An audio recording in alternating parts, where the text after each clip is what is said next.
Hello दोस्तों, welcome to my new YouTube channel.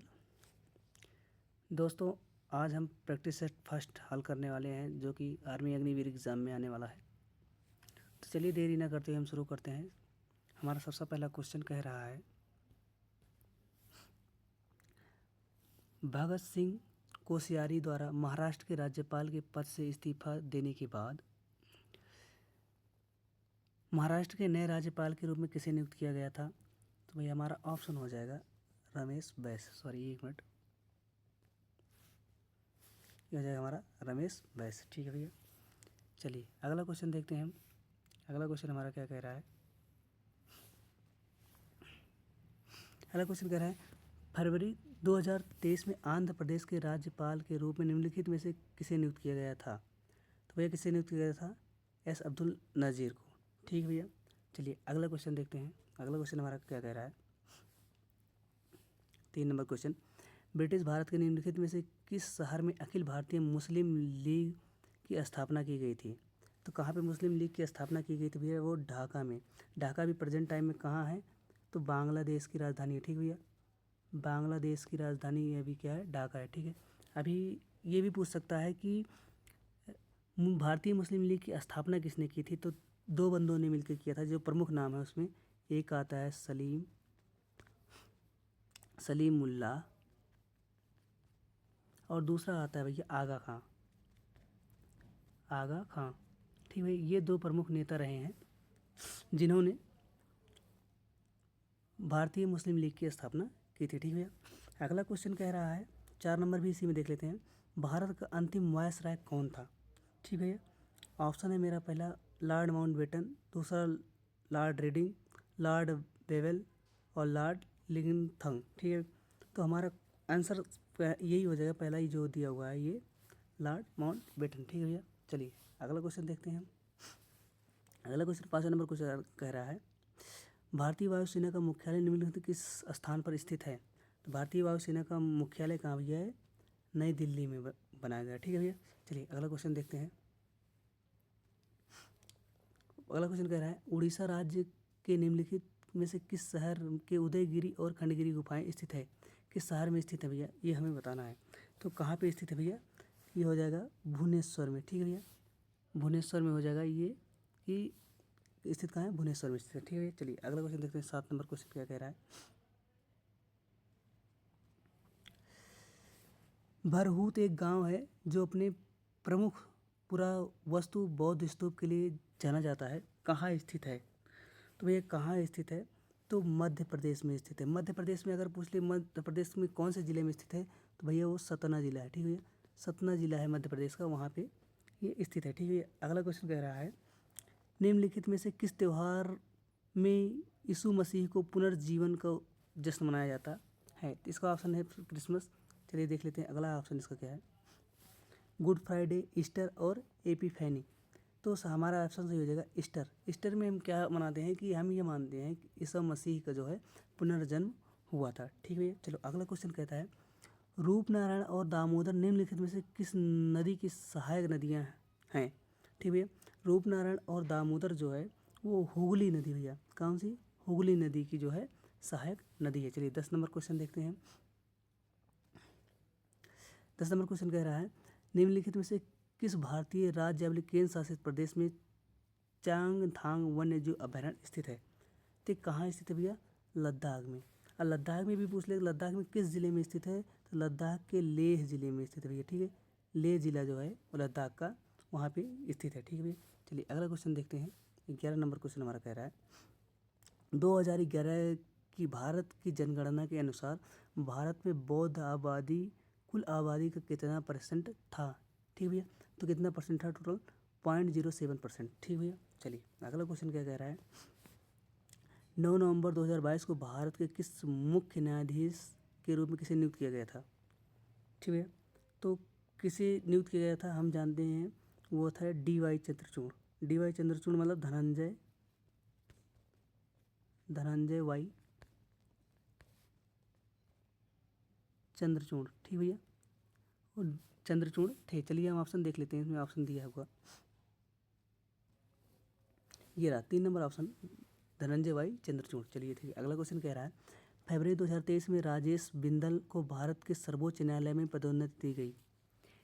इससे पहले वे कहाँ पर मुख्य न्यायाधीश के रूप में कार्यरत थे? तो कहाँ पे कार्यरत थे भैया? इलाहाबाद उच्च न्यायालय में कार्यरत थे। चलिए अगला क्वेश्चन देखते हैं हमारा।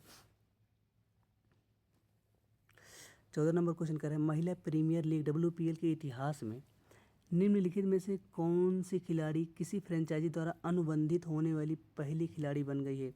तो कौन है भैया? वो स्मृति मंधाना है। स्मृति मंधाना को RCB ने उस अनुबंधित खिलाड़ी के रूप में चुन लिया है। ठीक है भैया, चलो अगला क्वेश्चन देखते हैं। डच जूनियर इंटरनेशनल 2023 टूर्नामेंट में किस महिला एकल शटलर ने पुरुष एकल शटलर मनराज सिंह के साथ 19 सदस्यीय भारतीय दल का नेतृत्व किया था? तो उसका क्या नाम था? रक्षिता श्री एस। ठीक है, चलो रक्षिता श्री एस। अगला क्वेश्चन पूछ रहा है, तो ये साइंस का जो है एक क्वेश्चन है, देखते हैं। एक निश्चित ध्वनि तरंग को एक चक्र पूरा करने में लगने वाला समय 0.25 सेकंड है। इसकी आवृत्ति क्या होगी? चलिए हम इधर हल कर देते हैं ये ऑप्शन, क्योंकि हमारे पास ये दिया हुआ है इधर। ठीक है, ये तो इसका सूत्र होता है भैया F=1/T। ठीक, तो हमें क्या ज्ञात करना है? F ज्ञात करना है। 1/T कितना दिया हुआ है? 0.25। ठीक भैया, 0.25 अगर दिया हुआ तो अगर हम डिवाइड करेंगे इसको, तो ये अगर हम दशमलव हटाएंगे तो नीचे ऊपर 100 हो जाएगा, नीचे 25। अब 25 और 4 से हम काटेंगे तो 4 क्या आ जाएगा? हर्ट्ज। और ऑप्शन कौन सा है? 2 नंबर ऑप्शन हमारा सही हो जाएगा। ठीक है भैया, चलिए अगला क्वेश्चन देखते हैं हम। 17 नंबर क्वेश्चन हमारा। 17 नंबर क्वेश्चन कह रहा है, जब कोई लोलक अपनी साम्य अवस्था से झूलना शुरू करता है तो स्थितिज ऊर्जा से डैश ऊर्जा में परिवर्तित हो जाता है।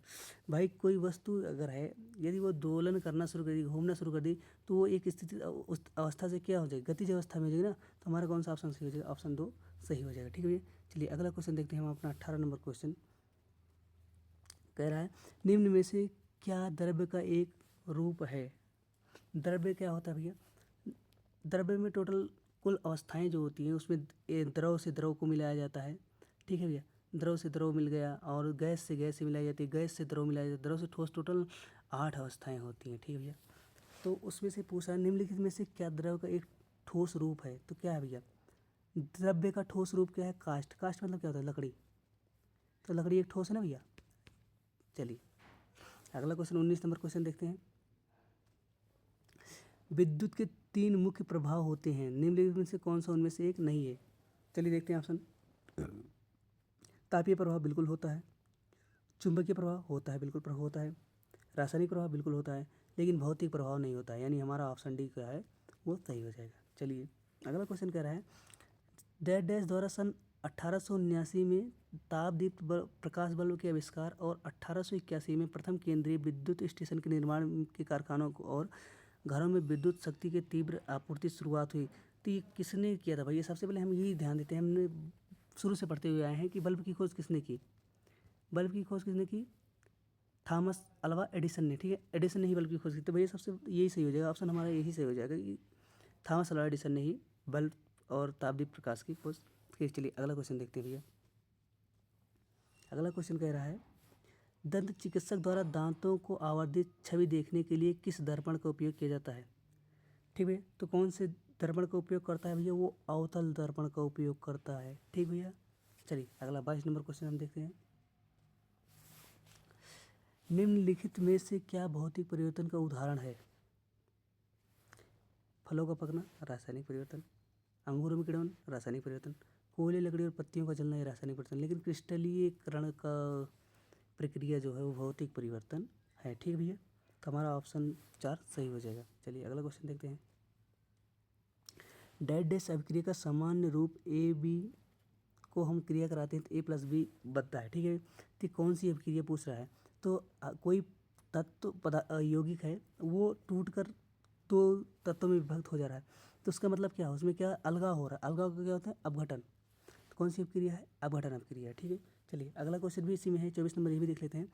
चींटियों के काटने पर त्वचा पर कैलामाइन का विलयन लगाया जाता है, क्योंकि कैलामाइन विलयन की प्रकृति क्या होती है? कैसी प्रकृति होती है भैया? क्षारीय प्रकृति होती है उसकी। ठीक है भैया, चलिए अगला क्वेश्चन देखते हैं। 25 नंबर क्वेश्चन कह रहा है ठोस सोडियम धातु क्लोरीन गैस से अभिक्रिया करके ठोस सोडियम क्लोराइड का निर्माण करती है। यह कौन सी अभिक्रिया है? तो देखिए भैया, एक सोडियम हम ले लेते हैं Na, ठीक है, जिसकी हम क्रिया करा देते हैं Cl2 से, ठीक है। तो बनता क्या है, ये बोल रहा है NaCl, ठीक है, NaCl बन गया। तो कौन सी अभिक्रिया हो रही है, किसमें संयोजन हो रहा है ना भैया, जुड़ रहे हैं ना। अगर हम इसको संतुलित भी करेंगे तो भैया 2 इधर लगा देंगे और 2 इधर लगा देंगे, तो हमारे सारे जो है ये भी बराबर और ये भी दोनों बराबर हो जाएंगे, ठीक है। चलिए अगला क्वेश्चन देखते हैं। यकृत में स्रावित पित्त रस द्वारा भोजन के किस अपघटन का पाचन होता है? तो भैया यकृत में जो स्रावित पित्त रस होता है, पित्त रस किसका पाचन का होता है, वसा का पाचन का होता है, ठीक है भैया। चलिए अगला क्वेश्चन हिंदी इधर ही दी हुई, इसकी पढ़ लेते हैं हम। जठर नाल का कौन सा भाग जीवाणुओं को नष्ट करने से संबंधित है? ठीक, तो इसमें हम देख लेते हैं जो हमारा दिया हुआ है, stomach, small intestine, large intestine, वैकनिक क्लेवरी। तो इसमें क्या भैया आमाशय सही हो जाएगा, ठीक है, आमाशय, ठीक है, आमाशय सही हो जाएगा। इसमें ऑप्शन दिया होगा, हिंदी में आपको दिखा देते हैं, आमाशय, ये रहा पहला ही ऑप्शन है, ठीक है भैया। चलिए अगला क्वेश्चन देखते हैं क्या कह रहा है।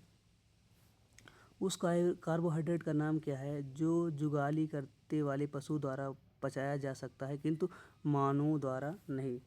तो भैया सबसे पहले हम जानते हैं कि जब पशु जुगाली करते हैं तो जो झाग निकलता है कौन सा हाइड्रेट होता है, उसमें सेलुलोज होता है, जिसे मनुष्य द्वारा पचाया नहीं जा सकता है, ठीक भैया। चलिए अगला क्वेश्चन देखते हैं। निम्नलिखित में से कौन सा रोग प्रोटोजोआ के कारण होता है? प्रोटोजोआ के कारण होने वाला रोग मलेरिया, ठीक भैया। चलिए अगला क्वेश्चन देखते हैं। टीनोफोरा का सामान्य नाम क्या है? टीनोफोरा का सामान्य नाम कंकतधर, ठीक है, कंकतधर क्या है, इसका सामान्य नाम है। चलिए अगला क्वेश्चन देखते हैं। अब मैथ आ गया क्वेश्चन, हमने 30 क्वेश्चन कर लिया क्या, देखते हैं एक बार फिर से। इसको हमने कर लिया, मलेरिया का भी कर लिया, हमने ये भी कर लिया, 30 नंबर क्वेश्चन, 31 नंबर। चलिए अब मैथ आ गया है, मैथ लगाते हैं। 4 और उसके व्युत्क्रम का योग क्या होगा? भैया 4 प्लस इसका व्युत्क्रम 1/4, ठीक है। इसका व्युत्क्रम क्या होगा, जब इसका एलसीएम लेंगे तो हो जाएगा 16 + 1/4 यानी 17/4, यानी 17/4। कौन सा ऑप्शन हमारा सही हो जाएगा? 3 नंबर ऑप्शन सही हो जाएगा, ठीक है भैया। चलिए अगला क्वेश्चन भी हम इसी में हल कर लेंगे। अगला क्वेश्चन क्या कह रहा है हमारा, 12, 18 और 22 का महत्तम समावर्त क्या है, यानी HCF क्या है? 12, 18 और 22, इसको बेसिक से अगर हम निकालेंगे तो एक बार 2 से ले लेंगे तो 6 और 9 और 11। अभी ऐसी कोई सी कॉमन संख्या नहीं है जिससे ये तीनों कट रहे हों, यानी 2 ही हमारा क्या हो जाएगा, HCF हो जाएगा। हमारा ऑप्शन कौन सा, 3 नंबर ऑप्शन क्या है, सही हो जाएगा। चलिए ठीक है भैया अगला क्वेश्चन हम देखते हैं। अगला क्वेश्चन कह रहा है, यदि 3 क्रमिक पूर्णांकों का योगफल 126 है तो सबसे बड़ी संख्या क्या होगी? चलिए देखते हैं इसको कैसे। मान लो एक संख्या, पहली संख्या x हो गई, फिर अगली संख्या x + 1 हो गई और अगली संख्या x + 2 हो गई। अभी कह रहा है इन पूर्णांकों का योगफल 126, यानी इनको हम ऐड कर लें, यदि इसमें अगर हम प्लस कर लें तो क्या हो जाएगा, तो ये हो जाएगा 3x + 3 = 126 के बराबर है। यही क्वेश्चन में कह रहा है ना, योगफल 126 है, तो 3x बराबर हो जाएगा 123 के, ठीक भैया, 123 हो गया। तो x बराबर कितना आ जाएगा हमारा, 41। अभी पूछ रहा क्या है, सबसे बड़ी संख्या क्या होगी? सबसे बड़ी संख्या x + 2 है, यानी 41 + 2 43। 43 ऑप्शन 4 हमारा सही हो जाएगा, ठीक है। चलिए अगला क्वेश्चन देखते हैं। कह रहा है एक कक्षा में 12 विद्यार्थियों का ओजन नीचे दिया गया है, विद्यार्थियों का औसत वजन। तो भैया औसत वजन निकालने के लिए हम क्या करेंगे, सभी को ऐड कर देंगे। अगर हम सभी इन सब को पूरा ऐड करेंगे तो ऐड करने पे हमारा जो आएगा वो 768 आएगा, ठीक है भैया। औसत निकालने के लिए उसी संख्या से भाग देंगे। टोटल कितनी संख्या है, 12 संख्या, तो 12 से अगर हम भाग देंगे तो हमारा आ जाएगा 64 kg, यानी ऑप्शन हमारा कौन सा सही हो जाएगा, ऑप्शन 1 ही हमारा सही हो जाएगा, ठीक है भैया। चलिए अगला क्वेश्चन देखते हैं। अगला क्वेश्चन कह रहा है अनीता लगातार 2 परीक्षाएं देती है और 100 में से 60 और 100 में से 80 अंक प्राप्त करती है। यदि इन परीक्षाओं में से प्रत्येक का भारांक 50% है तो उनका अंतिम स्कोर क्या होगा। यानी 50% भारांक है, यानी 60 का 50% कितना हो जाएगा, 1 0 से 1 1 0 से 1 यानी 30 हो जाएगा इसका। और 80 का 50% कितना हो जाएगा, 50/100। 2 0 से 2 0 कैसे, 8 पंचे 40, और दोनों को हम जोड़ देंगे, 40 + 30 क्या हो जाएगा, 70 हमारा आंसर आ जाएगा। कौन से में है हमारा, ये रहा ऑप्शन 2 हमारा सही है। इसको हम एक तरीके से और लगा सकते थे। इसको हम बताते हैं, यदि कि 1 मिनट भाई, ये इसको हम हटाते हैं, दूसरे तरीके से बताते हैं ये दूसरा कैसे कैसे आ सकता था। इसका दूसरा तरीका ये है कि अगर यदि बोलता है कोई भी कि भारांक अगर 50% है, यानी 2 संख्याएं उनका भारांक 50% है, तो उनका जो है औसत ही उसका आंसर होता है। यानी 60 + 80/100 सॉरी 2, ठीक है। तो ये हो जाएगा 140/2, यानी आ जाएगा काटने पे 70। तो ये भी हमारा हम लगा सकते थे, ठीक भैया। चलिए अगला क्वेश्चन देखते हैं। अगला क्वेश्चन हमारा कह रहा है निम्नलिखित में कौन सा भिन्न 5% के बराबर है। ठीक है, ये रहा हिंदी, ये रहा ऑप्शन, इसके दिए हुए सारे ऑप्शन। तो कौन सा 5% के बराबर है। तो यदि हम उसको भिन्न निकालना चाहते हैं तो हम कैसे निकालते हैं, किसी भी अगर संख्या है, संख्या अगर भिन्न में बदलना चाहें तो बटे 100 कर देते हैं हम, ठीक भैया। तो 5 एकम 5, ठीक, 1 आ गया, और 5 दूनी 10 यानी 20, 1/20 जो हमारा होगा वो सही है, ऑप्शन नंबर 2 सही है। तो अगर भैया अगर हम परसेंटेज से भिन्न में बदलते हैं तो बटे 100 करते हैं, और अगर भिन्न से परसेंटेज में बदलना होता है तो गुणे 100 करते हैं। चलो अगला क्वेश्चन देखते हैं। कह रहा है मोहित और उसकी बहन की आयु का अनुपात 3:4 है। यदि मोहित की आयु 18 वर्ष है तो उसकी बहन की वर्तमान आयु क्या है। यानी मोहित की आयु क्या है, 18 वर्ष, यानी 3 की वैल्यू कितना है, 18। तो ए की वैल्यू कितना है, 3 छक 18, यानी ए की वैल्यू 6। तो हमें पूछ रहा है 4 की वैल्यू क्या होगी। तो 4 की वैल्यू क्या हो जाएगी, 4 छक 24, ठीक भैया। तो हमारे ऑप्शन 4 नंबर सही हो जाएगा। यानी मोहित की बहन की आयु कितना है, 24 वर्ष है। चलो अगला क्वेश्चन देखते हैं। इसमें कह रहा है 3:7 समानुपाती x/4 है तो x किसके बराबर है। तो इसको निकालने के लिए कहते हैं 3:7 समानुपाती x/4। तो हम बाहर का बाहर से गुणा कर देते हैं, अंदर का अंदर से गुणा कर देते हैं। तो क्या हो जाएगा, 4 3 12/7। एक्स की वैल्यू क्या आ जाएगी, 12/7। कौन सा ऑप्शन सही है, ऑप्शन नंबर 2 सही है, ठीक भैया। चलिए अगला क्वेश्चन देखते हैं। कह रहा है 2000 पर 6% वार्षिक दर से 3 वर्ष में साधारण ब्याज। साधारण ब्याज निकालने के लिए हम क्या करते हैं, हमने सूत्र एक याद कर रखा है, मूलधन गुणे दर गुणा समय बटे 100। चलिए इसी फार्मूले रखते हैं। मूलधन कितना है 2000, गुणे दर कितना है 6% है, और समय कितना है 3 वर्ष बटे 100, ठीक है। 1 से 2 0 से 2 0 कैंसिल, 6 3 18, 18 दूना 36, यानी 360। हमारा 360 कौन से ऑप्शन में है, ऑप्शन नंबर 2 हमारा 360 सही हो जाएगा, ठीक भैया। चलिए अगला क्वेश्चन देखते हैं। अगला क्वेश्चन भी इधर ही हम सॉल्व कर लेंगे, क्योंकि हमें ऑप्शन भी मिल गया है और क्वेश्चन भी मिल गया है, ठीक है। चलिए देखते हैं। कह रहा एक कार 120 मिनट में 38,000 मीटर की दूरी तय करती है। कार की चाल किलोमीटर प्रति घंटा में बताना है। तो पहले 120 मिनट को घंटे में बदल देते हैं। 120 मिनट को अगर घंटे में बदलेंगे 60 से भाग देंगे, 60 दूना 120, यानी 2 घंटे आ गए, ठीक है। 2 आवर्स आ गए, ठीक है। अभी 38,000 मीटर को अगर हम किलोमीटर में बदलेंगे तो 38,000 मीटर बटे 1000 से अगर हम डिवाइड कर देंगे तो हमारा क्या आ जाएगा, किलोमीटर, यानी 38 किलोमीटर। चलो अब इसको हल करते हैं हम, ठीक है। हमारा दोनों चीज़ आ चुका है, अब इसको हम हल करेंगे कैसे, देखते हैं।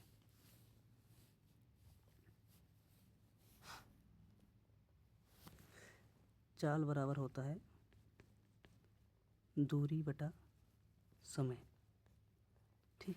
तो दूरी कितना है 38 दिया हुआ है, समय कितना लग रहा है 2 घंटा, 19 दूना 38, यानी 19 किलोमीटर प्रति और हमारा क्या हो गया आंसर। हमारा 3 नंबर आप आंसर सही हो जाएगा। ठीक है, चलिए अगला क्वेश्चन देखते हैं। कह रहा है 2x + 3y - 9z और 7y + z का योग फल क्या होगा। चलिए देखते हैं। 2x + 3y - 9z। ठीक है, अब चर संख्या और अचर संख्या उसी के नीचे जस्ट लिखेंगे। अभी बोल रहा है 7y, तो 7y लिख लिया हमने + 3z। ठीक, अभी हमें इनका क्या करना है, ऐड करना है। ठीक, चलिए 2x एज इट इज उतर जाएगा, प्लस है प्लस हो जाएगा, 7 3 10 y हो जाएगा। और प्लस माइनस क्या होता है, माइनस, यानी -9 में से +3 अगर जोड़ देंगे हम तो क्या आएगा -6z। तो हमारा ऑप्शन कौन सा सही हो जाएगा, हमारा ऑप्शन सही हो जाएगा ऑप्शन नंबर 2। ठीक है, चलो अगला क्वेश्चन देखते हैं। अगला क्वेश्चन कह रहा है यदि 2m - 3 = m/3 + 7, इसका तो m का मान, तो 2m + 3 सॉरी माइनस है, एक मिनट। ठीक है, यहाँ पे माइनस है, मैंने माइनस हो गया, -3 लगा लिया। उसके बाद हमें कह रहा है m/3 + 7। ठीक, इसको हम हल कैसे करेंगे, सबसे पहले हम करेंगे इसको लेफ्ट और राइट दोनों को बराबर, तो ये हो जाएगा 2m - 3 = m + 21 बटे, या इसको हम मल्टीप्लाई कर देंगे तो हो जाएगा 3। अगर 3 हम इधर भेज देंगे तो 6m - 9 बराबर m + 21। ठीक भैया, अगर हम m को इधर ले आएंगे तो ये हो जाएगा 5m बराबर 9, हम उधर भेज देंगे तो 30 हो जाएगा। तो m की वैल्यू निकालेंगे तो हमारा आ जाएगा 30 बटे 5 6 30, यानी 6 आ जाएगा। तो m की वैल्यू क्या हो जाएगी, 6 हो जाएगी। ठीक भैया, चलिए अगला क्वेश्चन देखते हैं। अगला क्वेश्चन कह रहा है यदि एक चतुर्भुज के चारों कोण 1:2:3:2 के अनुपात में है तो सबसे छोटा कोण क्या होगा। ठीक है, चलो देखते हैं, इस क्वेश्चन को हम लगाते हैं। इस क्वेश्चन के लिए हम लगाने के लिए सबसे पहले करेंगे चतुर्भुज के चारों कोणों का योग कितना होता है, 360 डिग्री। ठीक है, तो हम इसको सारे को जोड़ लेते हैं। 2 1 3 3 6 2 8, यानी 8 की वैल्यू कितना हो गई 360। तो 1 की वैल्यू कितना हो जाएगी 8 8 चौको 32, 8 पंचे 40 45 डिग्री। और हमसे पूछ क्या रहा है सबसे छोटा कोण, सबसे छोटा कोण एक ही है, एक की वैल्यू कितना आ गई 45। तो हमारा कौन सा ऑप्शन, ऑप्शन 2 सही हो जाएगा। ठीक है, चलिए अगला क्वेश्चन कह रहा है, अगला क्वेश्चन भी इसी में हम सॉल्व करेंगे। अगला क्वेश्चन हमारा कह रहा है एक समचतुर्भुज इस प्रकार है कि इसका प्रत्येक आंतरिक कोण 135 डिग्री है, इसकी भुजाएं क्या होंगी। ठीक है, तो इसके लिए हमें जानना जरूरी होगा। तो आंतरिक कोण और बाह्य कोण ये टोटल 180 डिग्री का होता है। ठीक है, जिसमें भैया हम आंतरिक कोण हमें क्या पता है 135, हमें 135 पता है, बाह्य कोण कितना हो जाएगा, बाह्य कोण हो जाएगा हमारा 180 - 35 135, तो आ जाएगा हमारा माइनस करने पर 45, यानी बाह्य कोण हमारा हो गया 45। और हमें अगर इसमें एक भुजाएं ज्ञात करनी होती है तो हम क्या करते हैं 360 में से हम बाह्य कोण के भाग दे देते हैं। ठीक है, तो बाह्य कोण को हम भाग दे देंगे तो हमारा कितना आ जाएगा 8 आ जाएगा। ठीक भैया, और हमारा ऑप्शन 4 सही हो जाएगा। ठीक भैया, चलिए अगला क्वेश्चन देखते हैं। अगला क्वेश्चन क्या कह रहा है हमारा, अगला क्वेश्चन कह रहा है एक धागे की सहायता से 28 मीटर लंबा और 10 मीटर चौड़ा एक आयत बनाया जाता है, फिर उसी धागे से एक वर्ग बनाया जाता है, वर्ग की भुजा की लंबाई क्या होगी। सबसे पहले हम निकाल लेते हैं आयत का परिमाप। आयत का परिमाप होता है भैया 2 लंबाई धन चौड़ाई। ठीक भैया, तो हमें दिया हुआ है लंबाई कितनी दी हुई है 28 मीटर, प्लस चौड़ाई कितनी दी हुई 10, यानी 2 × 38। तो 38 का अगर गुणा कर देंगे 8 दूनी 16 और 2 3 दूनी 6 76 हो जाएगा। ठीक, उसके बाद हम निकालेंगे, कह रहा है भुजा की लंबाई क्या थी, वर्ग की भुजा की, वर्ग का परिमाप क्या होता है 4 × भुजा।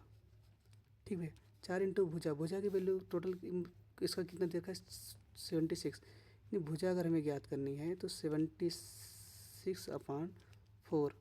अगर हम इसको काट देंगे तो 4 एकम 4 और बच गया 3, तो 4 9 36 क्या हो जाएगा 19 मीटर। ठीक है, हमारा कौन सा ऑप्शन 4 सही हो जाएगा। चलिए अगला क्वेश्चन देखते हैं। अगला क्वेश्चन कह रहा है, एक दौड़ प्रतियोगिता में एक खिलाड़ी का स्थान ऊपर से 14वां और नीचे से 13वां है।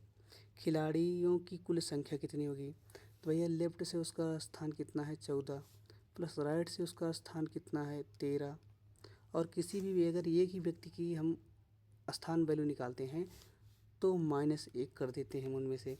तो 13 और 14 कितना हो जाएगा 27, और 27 में से अगर हम 1 घटाएंगे तो आ जाएगा कितना 26, यानी उसमें टोटल कितने खिलाड़ी हैं 26 खिलाड़ी हैं। ठीक भैया। चलिए अगला क्वेश्चन देखते हैं। इसमें कह रहा है, एक निश्चित कोड भाषा में अर्थ को AERST और डांस को ADNCE के रूप में लिखा जाता है, उसी प्रकार हर्ट को क्या लिखा जाएगा। चलिए देखते हैं हम पहले EARTH को क्या लिखा जा रहा है भैया,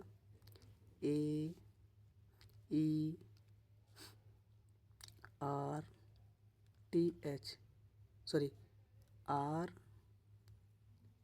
और T लिखा जा रहा है। ठीक भैया। चलिए देखते हैं, हमें देखना इसमें क्या देखने मतलब बीच वाला चेंज नहीं हो रहा। ठीक भैया। और ये वाला चेंज कर रहे हैं आपस में, और ये वाला चेंज कर रहे हैं। तो इसी बार हार्ट लिखते हैं HEART। तो हमारा ए तो एज इट इज रहेगा, ई इधर आ जाएगा, एच इधर आ जाएगा, हो गया ना, और ये टी इधर आ जाएगा और आर इधर आ जाएगा। तो हम देखते हैं EHATR, हमारा ऑप्शन 4 सही हो जाएगा। ठीक है।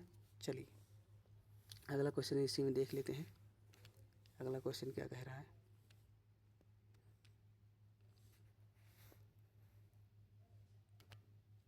अगला क्वेश्चन कह रहा है, यदि शब्द प्रोड्यूसिंग के अक्षरों को निम्नलिखित वर्णमाला के अनुसार पुनर्व्यवस्थित किया जाए तो पुनर्व्यवस्था के बाद कितने अक्षर की स्थिति अपरिवर्तित रहेगी। चलिए पहले हम इसको लिख लेते हैं PRODUCING।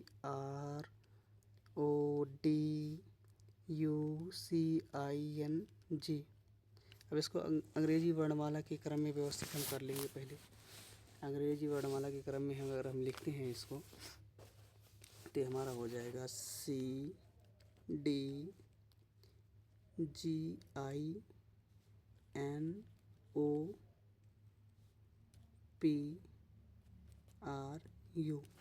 इस प्रकार से ये इससे नहीं मिल रहा, ये इससे नहीं, ये इससे नहीं, ये भी इससे नहीं, ठीक, ये इससे नहीं, ये भी इससे नहीं, ये भी इससे नहीं, ये इससे नहीं। तो इसमें हमारा कौन सा आ जाएगा, नन वाला ऑप्शन सही हो जाएगा, यानी हमारा कोई भी ऑप्शन मिल नहीं रहा है। चलिए अगला क्वेश्चन देखते हैं। अगला क्वेश्चन कह रहा है,